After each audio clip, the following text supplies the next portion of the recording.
Un violon, c'est un boyau tordu sur lequel on frotte avec des grains.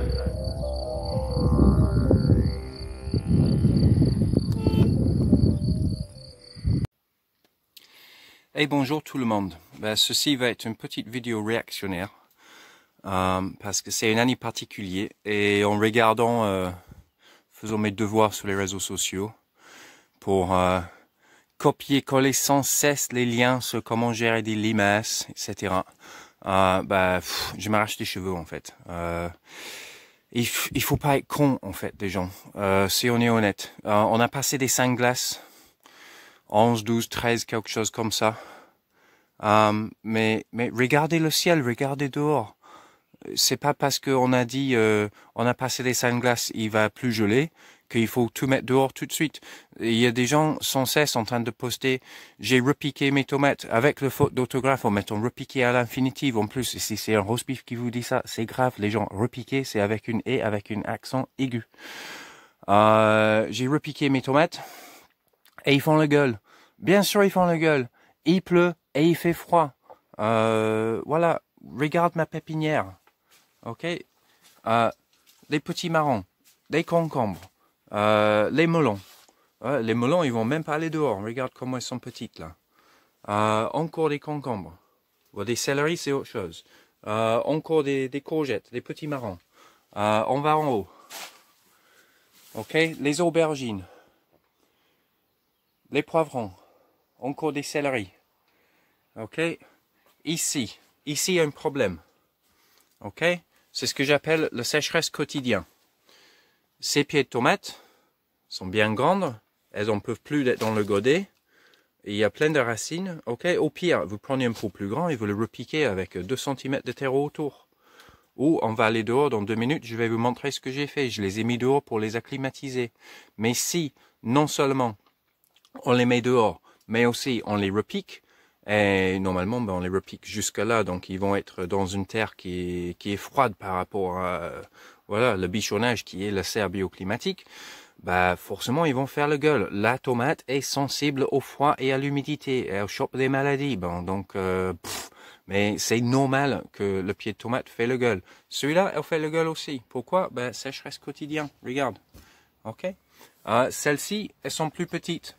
Ok, c'était des petits rescapés de mes planches à semis, des trucs que j'avais pas forcément repiqués parce que j'avais plus de place, mais je me suis dit quand même, elles méritaient d'être repiquées, donc elles sont pour la plupart petites. Avec une temps comme ça, je les arrose, elles sont bonnes pour 3 jours là. En ce moment, j'arrose dans le serre de pépinière, sauf les trucs qui sont en sécheresse quotidien, comme les tournesols ou les tomates. Quelques-uns des courges commencent à le faire aussi. Voilà, ça sèche parce que la plante est trop grande par rapport au volume de terreau dans le pot. À ce moment-là, vous arrosez un peu plus, vous les remportez dans les pots un peu plus grands, mais vous attendez. Ok, regardons les aubergines. On va prendre un pied d'aubergine. On va le démouler.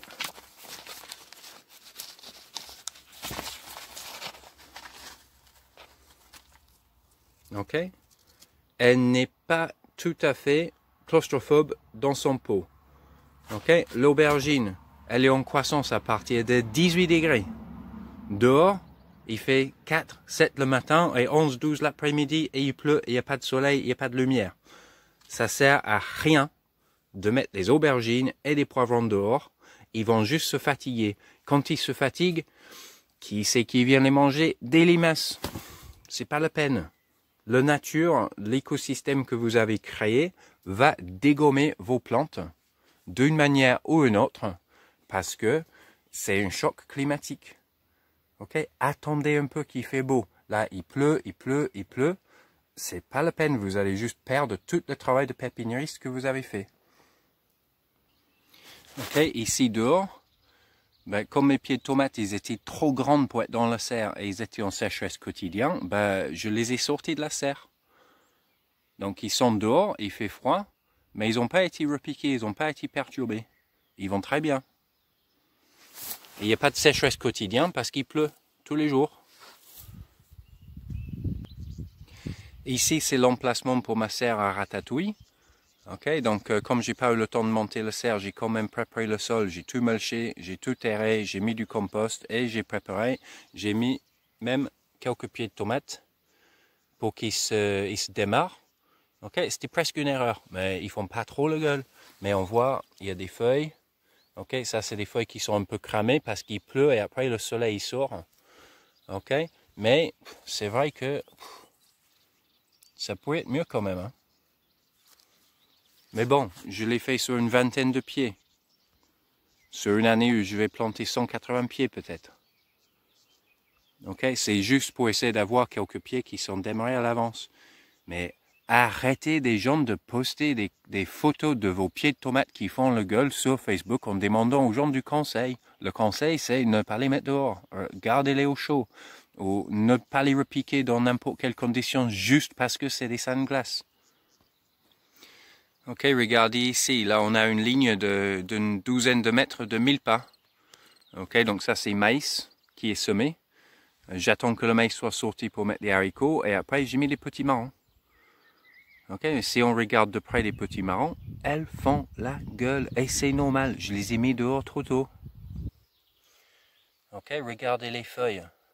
Ok, elles sont pas tous comme ça, mais il y en a. C'est parce qu'il pleut et il fait froid. Ok, elles sont jaunes. Dès qu'il fait chaud, ça va reprendre.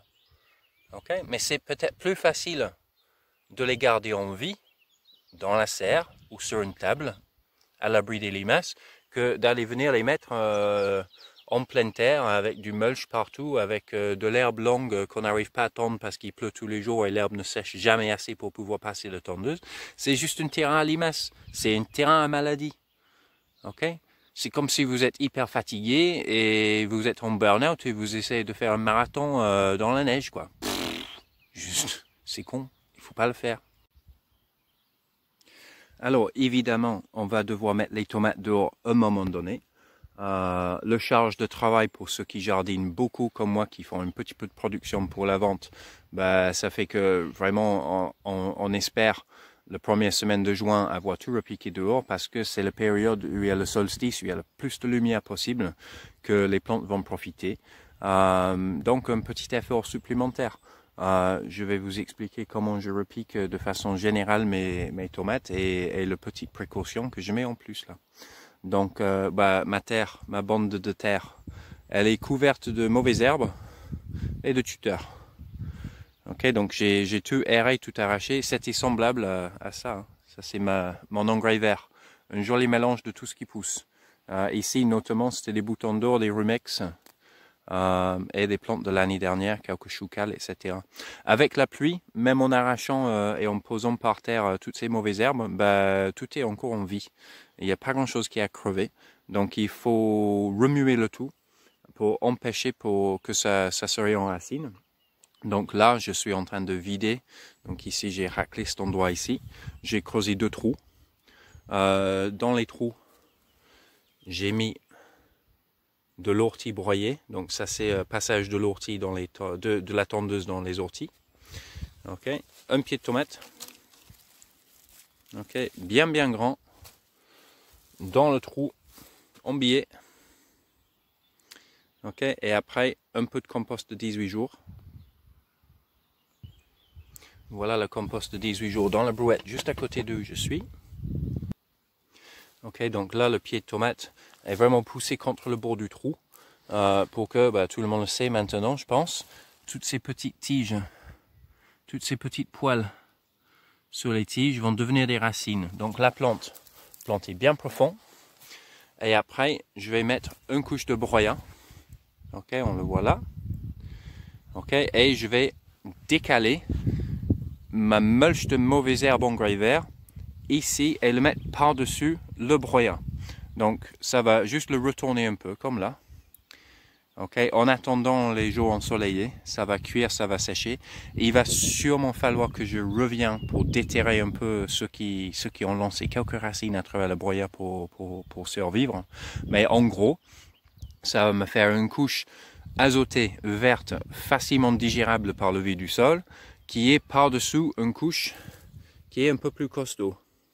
Donc j'espère les vers de terre et le vide du sol vont traverser, vont venir déglinguer tout ça et le digérer, et ça va m'apporter de l'azote pendant la saison. Okay? C'est équivoque à une couche de tonte de gazon, sauf qu'il y a un petit risque que ça va repousser.